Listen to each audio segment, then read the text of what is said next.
watch box. Today we'll be doing another review with one of my favorite watches that I have in my collection.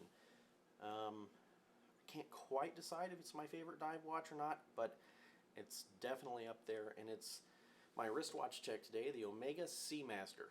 Now this is the reference 2551.80.00. Pretty sure I got that right. Anyway, it's a little bit one of the older models around the Bond era. It's an automatic, but this one is a little unique. It's not one that everybody usually goes for, and it's a 36 millimeter one. For a lot of people, that's too small. For me, on my 6 3/4 of an inch wrist, it fits perfect, and I think that's part of why I love it so much. But it's a really, really good watch, so let's pop it off and take a closer look. Alright, so here's a look at my Omega Seamaster, and we'll do this review just like we did the other one with the Tissot Heritage Visit Date, so if you haven't seen that, go take a look back at that one. Now we'll start off with timekeeping and movement as the categories. So timekeeping, you know, I don't have a time grapher as I said the last one, but it keeps time excellently. As far as I can tell, definitely within the minute, and does a very, very, very good job of keeping accurate time. Now the movement is an Omega Caliber 1120, which is a modified ETA 2892-A2. So as far as the functionality of this watch, it is a tried and true dive watch. The Omega Seamaster is one of the most iconic dive watches in the industry, next to the Submariner and the Blancpain 50 Fathoms. Any watch enthusiast is going to know what this watch is. It's definitely a very robust diver. It's got the helium escape valve, a screw down crown, and is water resistant to 300 meters. Now my only complaint with this watch, as far as the functionality goes, is the bezel action. And I'm sure a lot of you guys may have heard this before, but the bezel action on this is absolutely horrible. If anybody knows of a better way to utilize this bezel, please let me know. And I'm not even going to try it on camera because it's just going to be a train wreck. But the bezel on this is just absolutely a bitch to move. I can't stand it. And you know, if you're diving, you know, you want it to function properly. Now, on the flip side, play devil's advocate here, you know, you don't want your bezel to have a lot of play or movement, you know, especially when you're down there diving. So I will give it credit for its lack of movement, I should say. So if you do get it set, then it should perform just fine. But other than that, great dive watch overall. Can't harp on it too much other than the bezel action. Now on to the next category, speaking about the bracelet of the watch. And yes, you're going to see lots of desk diver marks and everything like that on it. I do wear my watches, and as I think most people should. You know, you don't want to get them broken or anything, but watches are meant to be worn. They're meant to be worn. Get a little dinged up, you know. So I gotta say, this is actually one of the best bracelets I've ever worn on a watch. And we'll talk about the fit and finishing of it later, but just look at that. From the brush to the high polish to the brush, it's just fantastically done, but we'll get to more on that later. But the clasp on this is absolutely fantastic. So if we take it out here, it's got a diver's extension right here, so you know, legitimate for diving. And then put it back in here. And my favorite thing about this clasp is when you fold it back over, this portion right here of the clasp doesn't protrude out longer than the outer side of the clasp. So there's no wrist digging or anything like that, which I think is done just remarkably well, and I wish more companies would do that and implement that into their bracelets. Can't recommend this bracelet enough.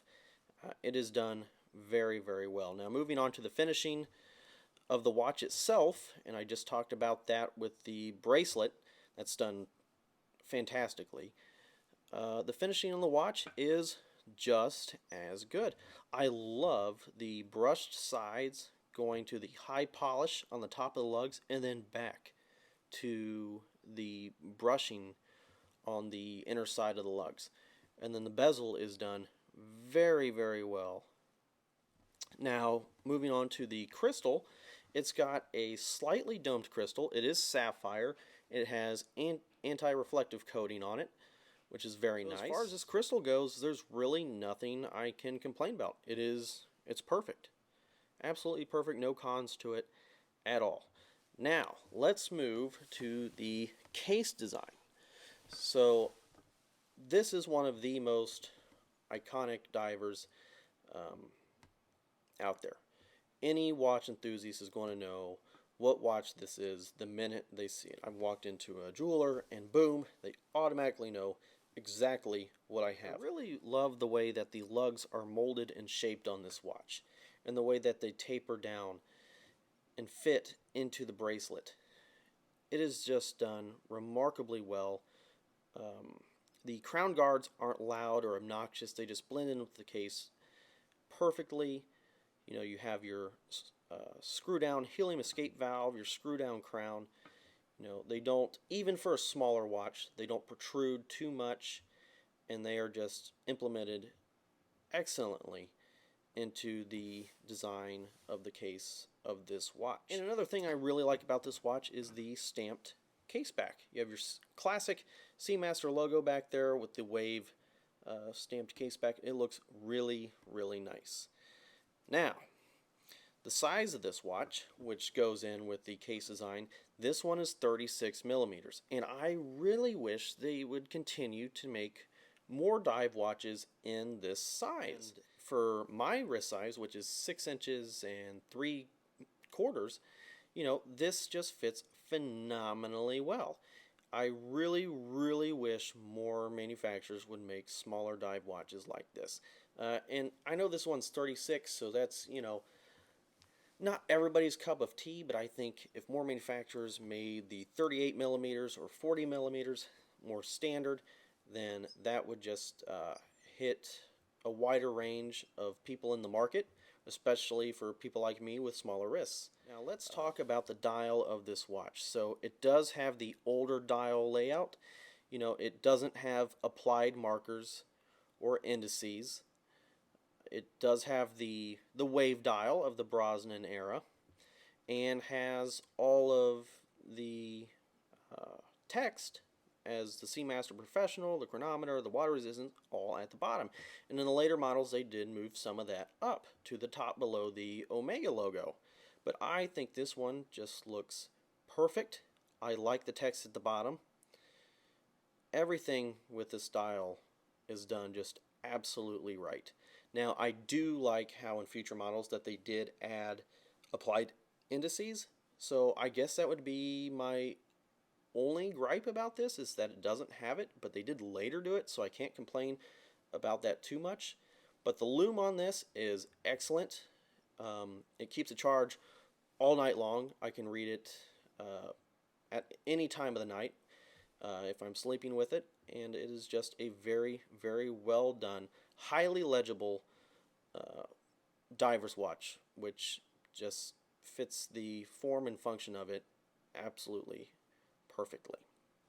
Now, going on to the value of this, I picked this up on eBay for about $1,300, around $1,300, and I gotta say, for the money, you really can't go wrong with it. You get a high quality Swiss-made dive watch that can perform.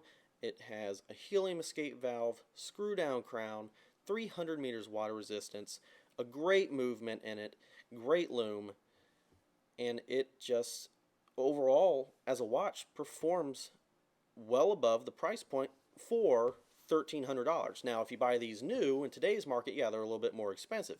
But for a used watch, picking these up right now is an absolute bargain. I would highly recommend looking into these and picking one up if you can. All right, so let's break down our categories and see how the Seamaster scores. So for the timekeeping and movement, I gave them both 10s. The timekeeping is well within the minute for me, which is all that I care about. The movement is a chronometer grade modified ETA movement, the caliber 1120 by Omega. So 10 out of 10 there. The functionality, I give that a 9. It would be a 10 if it wasn't for the pesky bezel action. It would be 10 if it wasn't for that bezel, but gotta give it a 9, knock off 1 point there.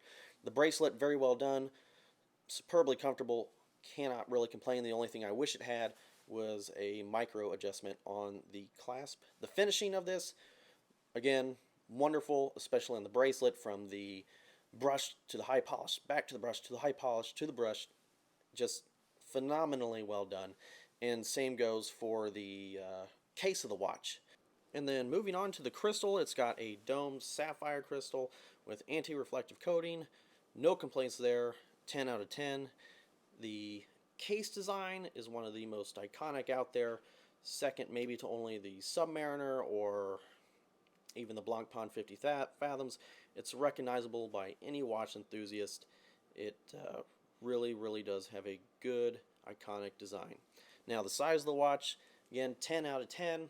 It fits me perfectly on my smaller wrist. Larger wrists might not look so great, but there is a 41 millimeter variant out there of pretty much the same watch.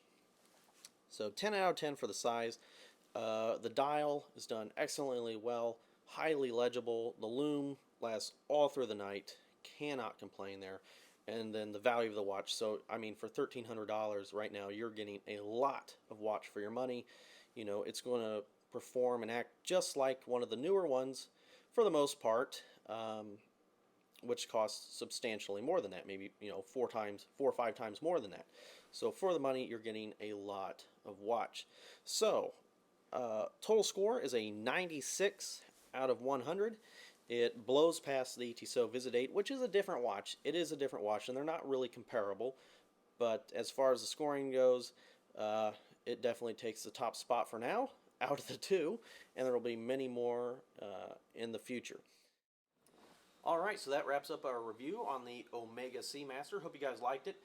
Please put your thoughts and comments down below, and hit the like button if you like the video, and make sure to subscribe. Thanks, guys, and we'll see you next time.